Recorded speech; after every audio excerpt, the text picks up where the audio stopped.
Hello friends, swell academy में आपका स्वागत है। दोस्तों, आज की इस वीडियो में हम जितने भी बहुविकल्पीय प्रश्न कवर करेंगे, इनमें से 15 क्वेश्चन आपको कल के पेपर में ज़रूर देखने को मिलेंगे। तो दोस्तों, शुरू करते हैं आज की इस वीडियो को। और वीडियो को दोस्तों ज़्यादा से ज़्यादा अपने डीएलएड फर्स्ट सेमेस्टर के साथियों में शेयर करें। तो दोस्तों, पहला प्रश्न यहाँ पर आता है कि शिक्षण एक त्रिध्रुवी प्रक्रिया है। यानी किसने कहा कि शिक्षण एक त्रिध्रुवी प्रक्रिया है? ध्यान रखिएगा, द्विध्रुवी प्रक्रिया और त्रिध्रुवी प्रक्रिया। ठीक है, तो यहाँ पर चल रहा है कि त्रिध्रुवी प्रक्रिया है। किसने कहा था? जॉनसन ने कहा था, एडम्स ने कहा था, ब्लूम ने कहा था, या फिर जॉन डीवी ने कहा था? तो दोस्तों, शिक्षण एक त्रिध्रुवी प्रक्रिया ये कहा था जॉन डीवी ने। अगला क्वेश्चन आता है कि किस शिक्षा शास्त्री ने शिक्षा को संपूर्ण जीवन माना है? ठीक, तो टीपी नन ने माना, स्पेंसर ने माना, जॉन लॉक ने माना, या फिर आदि शंकराचार्य ने? तो दोस्तों, शिक्षा को संपूर्ण जीवन माना स्पेंसर ने। ध्यान रखिएगा दोस्तों, स्पेंसर ने क्या माना? शिक्षा को संपूर्ण जीवन माना। ठीक, अगला क्वेश्चन यहाँ पर आता है कि संप्रेषण शब्द का लैटिन वर्ड ये कम्युनिस है। ठीक है, इसका क्या आशय है? तो संप्रेषण किस लैटिन शब्द से बना है? ये बना है कम्युनिस से। ध्यान रखिएगा, तो इसका आशय पूछ रहा है, यानी कम्युनिस का मतलब क्या है? सामान्य है, असामान्य है, उपयोगी है, या फिर आदान प्रदान है? तो दोस्तों, संप्रेषण शब्द जो बना है लैटिन भाषा कम्युनिस से, और कम्युनिस का अर्थ क्या होता है? सामान्य होता है। ठीक है, अगला क्वेश्चन फिर यहाँ पर आता है कि संप्रेषण के तत्व हैं। तो संदेश है, माध्यम है, स्रोत हैं, या फिर उपर्युक्त सभी? तो दोस्तों, संप्रेषण यानी कम्युनिकेशन के तत्व पूछ रहा है कौन है? तो इसमें क्या हो जाएंगे? ये हो जाएंगे उपर्युक्त सभी। संदेश भी होता है, माध्यम भी होता है, स्रोत भी होता है। ठीक, अगला क्वेश्चन आता है वेरी इंपॉर्टेंट की पूर्ण से अंश की ओर शिक्षण सूत्र किस सिद्धांत पर आधारित है? पुनर्बलन सिद्धांत पर, क्रिया प्रसूत सिद्धांत पर, गेस्टाल्ट सिद्धांत पर, या फिर उद्दीपन अनुक्रिया सिद्धांत पर? तो दोस्तों, पूर्ण से अंश की ओर शिक्षण सूत्र ये गेस्टाल्ट सिद्धांत पर आधारित है। अगला क्वेश्चन यहाँ पर आता है कि प्रश्नोत्तर प्रविधि के जनक कौन है? यानी प्रश्नोत्तर जो प्रविधि होती है, इसके जन्मदाता या इसके जनक कौन है? सुकरात हैं, प्लेटो हैं, अरस्तु हैं, या फिर डीवी हैं? तो दोस्तों, प्रश्नोत्तर प्रविधि के जनक सुकरात हैं। अगला क्वेश्चन आता है निदान की प्रक्रिया से संपादित होता है। समस्या की पहचान होती है, समस्या का समाधान होता है, समस्या की आवश्यकता होती है, या फिर उपर्युक्त सभी? तो दोस्तों, निदान की प्रक्रिया से संपादित होता है समस्या का समाधान। ठीक है, अगला क्वेश्चन फिर यहाँ पर आता है कि सूक्ष्म शिक्षण में निम्न में से कौन से तत्वों का समावेश नहीं होता है? तो सूक्ष्म समय, सूक्ष्म कक्षा आकार, वृहद पाठ्यपुस्तक, या फिर अभ्यास आधारित शिक्षण? तो दोस्तों, सूक्ष्म शिक्षण में यहाँ पर जो 4 तत्व दिए गए हैं उसमें कौन सा समावेश नहीं होता, यानी कि इसको शामिल नहीं किया जाता? तो इसमें वृहद पाठ्यपुस्तक को शामिल नहीं किया जाता। अगला क्वेश्चन दोस्तों फिर यहाँ पर आता है पाठशाला जिसको विद्यालय भी कहते हैं, उद्यान की संज्ञा किसने दी? हर्बर्ट ने दी, मॉन्टेसरी ने दी, फ्रोबल ने दी, या फिर फ्रैंकलिन ने कहा? तो दोस्तों, विद्यालय जिसको पाठशाला भी कहते हैं, इसको उद्यान की संख्या दी है फ्रोबल ने। अगला क्वेश्चन व्याख्यान विधि में छात्र बने रहते हैं, यानी जो लेक्चर मेथड होता है इसमें छात्र क्या बने रहते हैं? सक्रिय रहते हैं, उत्साही रहते हैं, क्रियाशील रहते हैं, या फिर निष्क्रिय रहते हैं? तो देखिए, व्याख्यान मेथड होगा, यानी जो लेक्चर मेथड होता है इसमें छात्र क्या होते हैं? वो सिर्फ सुनते हैं, यानी चुपचाप बैठ के सुनते हैं, यानी वो निष्क्रिय रहेंगे। ठीक है, अगला क्वेश्चन फिर यहाँ पर आता है कि प्राचीन कालीन शिक्षण विधियाँ थीं पाठ्यक्रम केंद्रित, शिक्षक केंद्रित, पाठ्यपुस्तक केंद्रित, या फिर बाल केंद्रित? तो देखिए, प्राचीनकालीन शिक्षण विधियां जो थीं ये थी शिक्षक केंद्रित। ना तो कोई पाठ्यक्रम इतना अच्छा संचालित था, ना पाठ्यपुस्तकें थी, ना ही बाल केंद्रित थी। वर्तमान समय की जो शिक्षा प्रणाली चल रही है वो बाल केंद्रित चल रही है, लेकिन जो प्राचीन शिक्षण प्रणाली चलेगी वो चलेगी शिक्षण केंद्रित। ठीक है, यानी शिक्षक केंद्रित चलेगी। ठीक, अगला प्रश्न फिर यहाँ पर आता है कि प्रस्तावना प्रश्न का संबंध होता है विषय वस्तु से, पूर्व ज्ञान से, शिक्षक ज्ञान से, या फिर अश्रृंखलाबद्धता से? तो देखिए, प्रस्तावना प्रश्न का जो संबंध होगा ये होगा पूर्व ज्ञान से। पूर्व ज्ञान पर आधारित प्रस्तावना प्रश्न होते हैं। तो अगला क्वेश्चन फिर यहाँ पर आता है कि बच्चों में कल्पना शक्ति का विकास किया जा सकता है समूह कार्य के द्वारा, व्याख्यान के द्वारा, कहानी के द्वारा, या फिर प्रश्नोत्तर के द्वारा? तो दोस्तों, बच्चों में कल्पना शक्ति का विकास किया जाता है दोस्तों कहानी के द्वारा। ठीक है, अगला क्वेश्चन फिर यहाँ पर आता है पाठ के प्रमुख तथ्यों को बार बार दोहराना किस शिक्षण पद्धति के अंतर्गत आता है? ठीक, यानी पाठ के प्रमुख तथ्य हैं उनको बार बार क्या किया जा रहा है? रिपीट किया जा रहा है, दोहराया जा रहा है। पूछ रहा है किस शिक्षण के अंतर्गत आते हैं? चयन का सिद्धांत, प्रेरणा का सिद्धांत, आवृत्ति का सिद्धांत, या फिर नियोजन का सिद्धांत? तो दोस्तों, यहाँ पर बार बार दोहराना आ जाएगा, आवृत्ति का सिद्धांत होता है। ठीक, अगला क्वेश्चन यहाँ पर फिर आता है कि पर्यटन विधि से छात्रों में विकास होता है, समय का सदुपयोग होता है, मनोरंजकता होती है, बौद्धिकता होती है, या फिर निरीक्षण या अवलोकन होता है? तो पर्यटन विधि से छात्रों में विकास होगा दोस्तों निरीक्षण या अवलोकन का। ठीक, अगला क्वेश्चन फिर यहाँ पर आता है कि ब्लूम के अनुसार शिक्षण के उद्देश्य हैं ज्ञानात्मक उद्देश्य, भावात्मक उद्देश्य, क्रियात्मक उद्देश्य या फिर उपर्युक्त सभी।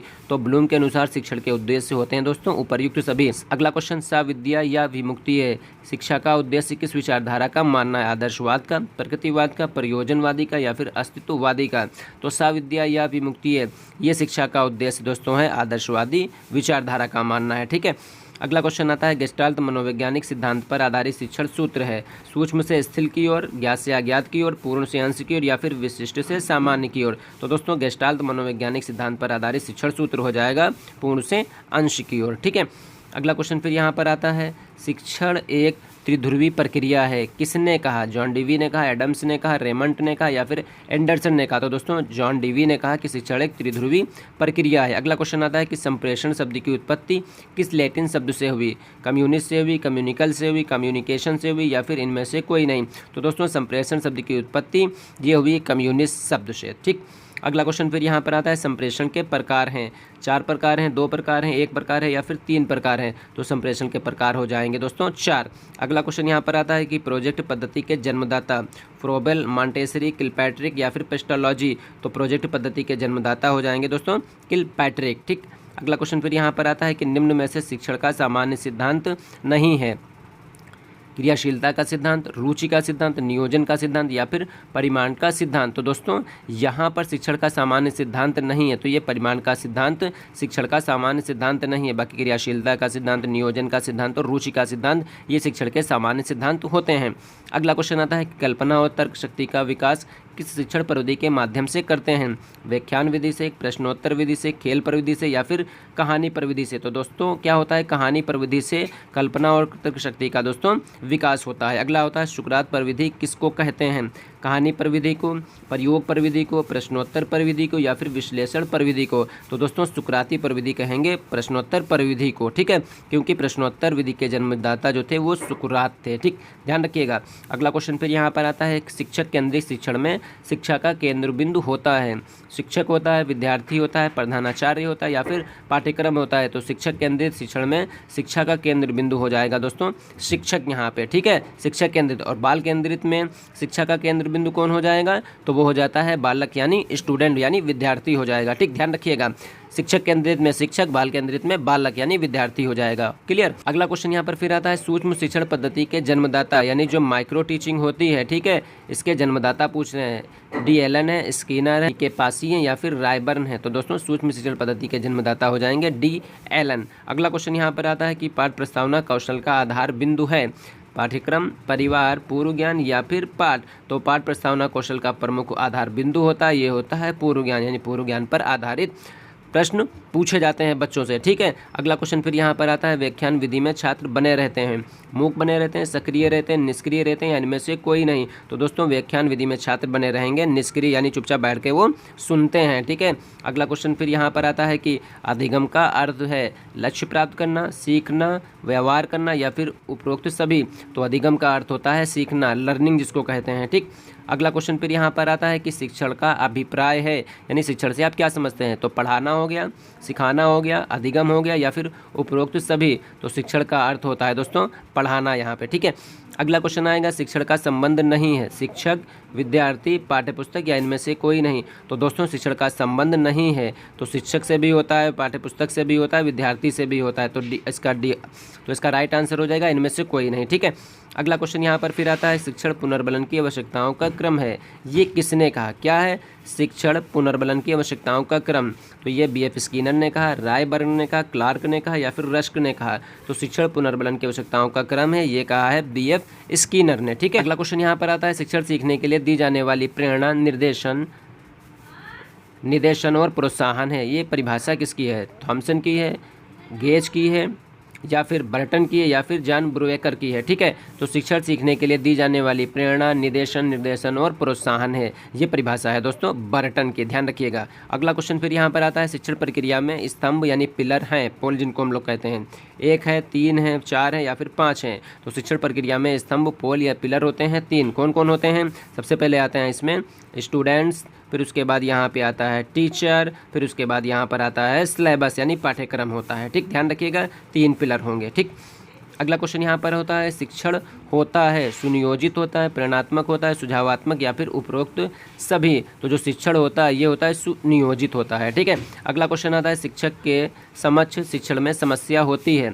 शिक्षण माध्यम की समस्या होगी, सह शिक्षा को एजुकेशन की विभिन्नता होती है, या फिर व्यक्तिगत इंडिविजुअल विभिन्नता, या फिर उपर्युक्त सभी। तो शिक्षक के समक्ष जब वो शिक्षण करता है तो उसके सामने समस्याएं आती हैं। शिक्षण माध्यम की समस्या आती है, सह शिक्षा की भिन्नता आती है, ठीक है, व्यक्तिगत भिन्नता आती है। तो इस तरीके से इसका राइट आंसर हो जाएगा उपरोक्त सभी। अगला क्वेश्चन यहाँ पर आता है अपव्यय और अवरोधन संबंधित है, पाठ्यक्रम से संबंधित है, विद्यालय से संबंधित है, विद्यार्थियों से संबंधित है, या फिर समाज से संबंधित है। तो अपव्यय और अवरोधन संबंधित है दोस्तों, विद्यार्थियों से संबंधित होता है। ठीक है, अगला क्वेश्चन फिर यहाँ पर आता है साविद्या या विमुक्तीय शिक्षा का उद्देश्य किस विचारधारा का मानना है। तो ये मानना है दोस्तों आदर्शवाद का, प्रयोजनवाद का, प्रकृतिवाद का, या फिर अस्तित्ववाद का। तो दोस्तों साविद्या या विमुक्तीय ये मानना है दोस्तों आदर्शवाद का, ये विचारधारा है, यानी ये आदर्शवाद का मानना है। अगला क्वेश्चन आता है ब्लूम के द्वारा प्रतिपादित शिक्षण उद्देश्य हैं, ज्ञानात्मक हैं, क्रियात्मक है, भावात्मक है, या फिर उपरोक्त सभी। तो ब्लूम के द्वारा प्रतिपादित शिक्षण के उद्देश्य हो जाएंगे उपरोक्त सभी। तो दोस्तों जितने भी क्वेश्चन हैं आप लोग अच्छे से इनको तैयार कर लीजिएगा, क्योंकि दोस्तों अब आपके पेपर में ज़्यादा समय नहीं बचा, बस कल आपका पेपर होने वाला है। तो जितना हो सके उतने अच्छे से आज तैयारी कर लीजिए, लेकिन टेंशन फ्री होकर तैयारी करिएगा। ठीक, कोशिश करिए कि बहुविकल्पीय प्रश्न कोई गलत ना हो।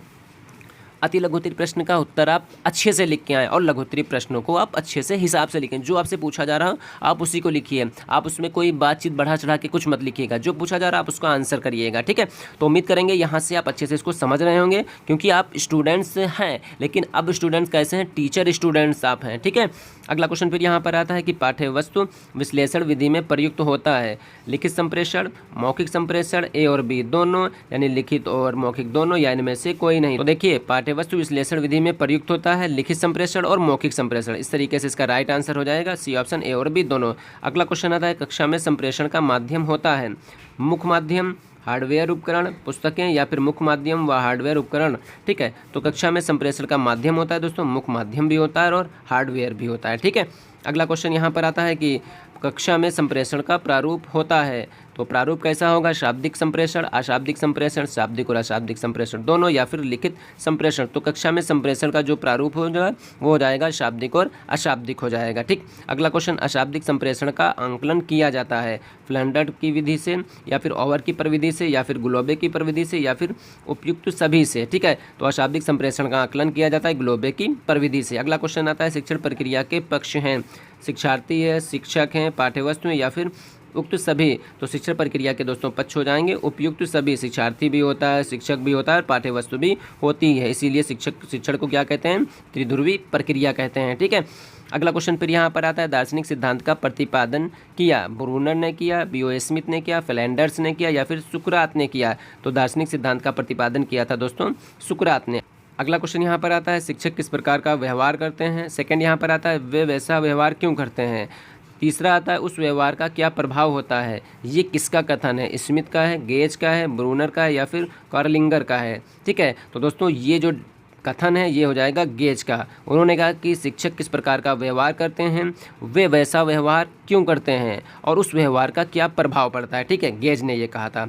अगला क्वेश्चन आता है ज्ञात से अज्ञात की ओर सूत्र की ओर सबसे पहले किसने ध्यान आकर्षित किया। ठीक, स्पेंसर ने, हर्बर्ट ने, डीवी ने, या फिर प्लेटो ने। तो दोस्तों ज्ञात से अज्ञात की ओर शिक्षण सूत्र है, इस पर दोस्तों सबसे पहली बार ध्यान आकर्षित किया था हर्बर्ट ने। ठीक, अगला क्वेश्चन स्थूल से सूक्ष्म की ओर शिक्षण सूत्र को अन्य किस नाम से जाना जाता है। तो प्रत्यक्ष से अप्रत्यक्ष की ओर, मूर्त से अमूर्त की ओर, या फिर अनिश्चित से निश्चित की ओर, या फिर पूर्ण से अंश की ओर। तो दोस्तों स्थूल से सूक्ष्म की ओर जो शिक्षण सूत्र है इसका अन्य नाम हो जाएगा मूर्त से अमृत की ओर। ठीक है, अगला क्वेश्चन फिर दोस्तों यहाँ पर आता है कि गेस्टाल्ट मनोविज्ञान पर आधारित शिक्षण सूत्र है ज्ञात से अज्ञात की ओर, मूर्त से अमृत की ओर, या फिर पूर्ण से अंश की ओर, या फिर सरल से जटिल की ओर। तो दोस्तों गेस्टाल्ट मनोविज्ञान पर आधारित शिक्षण सूत्र हो जाएगा पूर्ण से अंश की ओर। ठीक है, अगला क्वेश्चन फिर यहाँ पर आता है कि पाठ की विषय सामग्री का विभाजन इस ढंग से होना चाहिए कि वे विचारों को समझने में सरल हों, वे पाठ के प्रारंभिक बिंदु में प्रयोग किए गए और कठिन हों, क्रमशः छात्रों के सामने आए। उपरोक्त कथन किस सूत्र से संबंधित है, ज्ञात से अज्ञात की ओर, सरल से कठिन की ओर, सरल से जटिल की ओर, या फिर संश्लेषण से विश्लेषण की ओर। तो दोस्तों ये जो स्टेटमेंट होगा, ठीक है, यानी ये जो कथन है दोस्तों ये है सरल से जटिल की ओर। ठीक, अगला क्वेश्चन फिर यहाँ पर आता है कि किस सूत्र का संबंध आगमन विधि से है। ठीक, तो स्थूल से सूक्ष्म की ओर, विशिष्ट से सामान्य की ओर, ज्ञात से अज्ञात की ओर या फिर मूर्त से अमूर्त की ओर। तो किस सूत्र का संबंध आगमन विधि से है, तो दोस्तों विशिष्ट से सामान्य की ओर जो सूत्र है इसका संबंध आगमन विधि से हो जाएगा। ठीक है, अगला क्वेश्चन फिर यहाँ पर आता है पूर्ण से अंश की ओर शिक्षण सूत्र का पर्याय सूत्र है मूर्त से अमूर्त की ओर, सरल से जटिल की ओर या फिर ज्ञात से अज्ञात की ओर या फिर विश्लेषण से संश्लेषण की ओर। तो दोस्तों पूर्ण से अंश की ओर शिक्षण सूत्र का पर्याय सूत्र है, यह है विश्लेषण से संश्लेषण की ओर। ठीक है, अगला क्वेश्चन फिर यहाँ पर आता है कि बालक को केंद्र मानकर यानी बालक की रुचियों के अनुसार शिक्षण किस सूत्र द्वारा दिया जाता है। संश्लेषण से विश्लेषण की ओर, सरल से कठिन की ओर या फिर मनोवैज्ञानिक से तर्क संगत की ओर या फिर ज्ञात से अज्ञात की ओर। तो दोस्तों बालक को केंद्र मानकर यानी बालक की रुचियों के अनुसार शिक्षण दिया जाता है मनोविज्ञान से तर्क संगत की ओर। ठीक है, अगला क्वेश्चन यहाँ पर आता है व्याख्यान विधि में छात्र बने रहते हैं, मूक बनते हैं, सक्रिय रहते हैं, निष्क्रिय रहते हैं या इनमें से कोई नहीं। तो दोस्तों व्याख्यान विधि में छात्र बने रहेंगे निष्क्रिय। ठीक है, अगला क्वेश्चन दोस्तों फिर यहाँ पर आता है, तो देखिए दोस्तों सभी के सभी जो प्रश्न है ये बहुत ही इंपॉर्टेंट है। आप अच्छे से अगर इनको एक बार तैयार कर लेंगे, आपके पास चाहे राजन सीरीज हो, चाहे आपके पास पवन सीरीज हो या आप कोई भी नोट्स से पढ़ रहे हो, ठीक है, बस आपका टारगेट ये होना चाहिए कि जो भी प्रश्न आए उस प्रश्न को हम अच्छे से कर लें, कोई प्रश्न गलत ना होने पाए। ठीक है, तो दोस्तों अगर चैनल को सब्सक्राइब नहीं किया भैया चैनल को जरूर सब्सक्राइब कर लीजिए। ठीक, और वीडियो को अपने डीएलएड फर्स्ट सेमेस्टर के जितने भी साथी हैं उन सब में ज़्यादा से ज़्यादा शेयर करिए। ठीक है, अगला क्वेश्चन यहाँ पर फिर आता है कि स्पष्टीकरण युक्ति की विशेषता नहीं है, उपयुक्तता नहीं है, क्रमता नहीं है, भाषा नहीं है या फिर उपरोक्त सभी। तो स्पष्टीकरण युक्ति की विशेषता दोस्तों ये कोई नहीं है, तो इस तरीके से इसका राइट आंसर हो जाएगा उपरोक्त सभी। अगला क्वेश्चन यहाँ पर फिर आता है कि स्पष्टीकरण युक्ति का प्रयोग किस विषय के लिए विशिष्ट रूप से होता है। सामाजिक विज्ञान के लिए, विज्ञान के लिए, हिंदी के लिए या फिर गणित के लिए। तो स्पष्टीकरण युक्ति का प्रयोग होगा दोस्तों विशिष्ट रूप से सामाजिक अध्ययन या सामाजिक विज्ञान जो विषय होता है उसमें किया जाता है। ठीक है, अगला क्वेश्चन यहाँ पर आता है विद्यालय पर्यटन यानी स्कूल ट्रिप सबसे पहले किस शिक्षा शास्त्री की देन है। रेमंड की, राय की, प्लेटो की या फिर पीएन राय की। तो दोस्तों ये जो स्कूल पर्यटन जिसको स्कूल ट्रिप भी कहते हैं सबसे पहले किस शिक्षा शास्त्री की देन है, तो ये प्रोफेसर राय की है। ठीक है, अगला क्वेश्चन आता है 1960 में शैक्षिक क्षेत्रीय पर्यटन पर शोध कार्य किया किसने किया। एलन ने किया, पीसी मिश्रा ने किया, डीवी ने किया या फिर हर्बर्ट ने किया। तो एलन ने 1960 में शैक्षिक क्षेत्रीय पर्यटन पर शोध कार्य किया था। ठीक है, अगला क्वेश्चन यहाँ पर आता है पर्यटन सबसे अधिक सहायक होता है भाषा शिक्षण के लिए, गणित शिक्षण के लिए, संगीत शिक्षण के लिए या फिर भूगोल शिक्षण के लिए। तो देखिए दोस्तों पर्यटन सबसे अधिक सहायक होगा भूगोल शिक्षण के लिए। ठीक, अगला क्वेश्चन यहाँ पर आता है जो कार्य ऊपरी इच्छा से स्वतंत्रता पूर्वक करे वही खेल है किसने कहा। म्यूलिक ने कहा, रायबर्न ने कहा, थॉमसन ने कहा या फिर क्लार्क ने कहा। तो दोस्तों जो कार्य ऊपरी इच्छा से स्वतंत्रता पूर्वक करे वही खेल है, ये कहा है म्यूलिक ने। अगला क्वेश्चन यहाँ पर आता है कि खेल विधि के लिए आवश्यक है स्वतंत्रता, रचनात्मकता या फिर मानसिक शक्तियों का विकास या फिर उपरोक्त सभी। तो दोस्तों खेल विधि के लिए स्वतंत्रता भी जरूरी है, रचनात्मकता भी जरूरी है, मानसिक शक्तियों का विकास भी जरूरी है। तो इस तरीके से इसका राइट आंसर हो जाएगा उपरोक्त सभी। अगला क्वेश्चन आता है कि छात्रों में क्रियाशीलता का आंदोलन सर्वप्रथम किसने किया। रूसो ने किया, किलपैट्रिक ने किया, फ्रोबेल ने किया या फिर मॉन्टेसरी ने किया। तो छात्रों में क्रियाशीलता का आंदोलन सबसे पहले किया था दोस्तों रूसो ने। ठीक है, अगला क्वेश्चन फिर यहाँ पर आता है समूह चर्चा की उच्च स्तरीय शिक्षण विधियाँ हैं विचार समिति, सम्मेलन, विचार गोष्ठी या फिर उपरोक्त सभी। तो सामूहिक चर्चा की उच्च स्तरीय शिक्षण विधियाँ दोस्तों उपरोक्त सभी हैं, विचार समितियाँ भी होती हैं, सम्मेलन भी होते हैं और विचार गोष्ठियाँ भी होती हैं। ठीक है, अगला क्वेश्चन फिर यहाँ पर आता है कि बहुश्रेणी शिक्षण विधि संबंधित है अध्यापकों से संबंधित है, प्रधानाचार्यों से संबंधित है, मॉनिटर से संबंधित है या फिर उपरोक्त सभी से। तो बहुश्रेणी शिक्षण विधि जो है वो दोस्तों मॉनिटर से संबंधित है। ठीक, अगला क्वेश्चन यहाँ पर फिर आता है कि प्राचीन काल में कौन सी विधि चिकित्सा से संबंधित थी। प्रयोग विधि, आगमन विधि, क्रियात्मक विधि या फिर अवलोकन विधि। तो दोस्तों प्राचीन काल में कौन सी विधि चिकित्सा से संबंधित थी, तो वो थी दोस्तों अवलोकन विधि। अगला क्वेश्चन प्रश्न आदत कौशल के बाहर समस्त शैक्षिक क्रिया की कुंजी है किसने कहा। पार्कर ने कहा था, लैंडन ने कहा था, क्लार्क ने कहा था या फिर फ्रोबेल ने कहा था। तो दोस्तों प्रश्न आदत कौशल के बाहर समस्त शैक्षिक क्रिया की कुंजी है, ये दोस्तों कहा है पार्कर ने। ठीक, अगला क्वेश्चन यहाँ पर फिर आता है कि प्रश्नोत्तर विधि से इसका संबंध है अन्वेषण का, तर्क का, अनुसंधान का या फिर उपरोक्त सभी का। तो प्रश्नोत्तर विधि से दोस्तों अन्वेषण, तर्क और अनुसंधान यानी इस तरीके से इन सब उपरोक्त सभी का इनसे संबंध हो जाएगा। ठीक है, अगला क्वेश्चन फिर यहाँ पर आता है कि बहुश्रेणी शिक्षण विधि स्तर से संबंधित है, प्राथमिक स्तर से, माध्यमिक स्तर से, उच्च स्तर से या फिर उपरोक्त सभी से। क्या क्वेश्चन पूछ रहा है? बहुश्रेणी शिक्षण विधि स्तर से संबंधित है, तो ये दोस्तों ये प्राथमिक स्तर से संबंधित है। ठीक, ध्यान रखिएगा। निदानात्मक परीक्षण अर्थ है तो बालक की त्रुटियों कमजोरियों का पता इससे लगाया जाता है, बालकों की त्रुटियों को सूचीबद्ध करना, समस्या दूर करना या समस्याओं का प्रयोग करना। तो निदानात्मक परीक्षण का अर्थ हो जाएगा दोस्तों बालक की त्रुटि और उनकी कमजोरियों का इससे पता लगाया जाता है। ठीक है।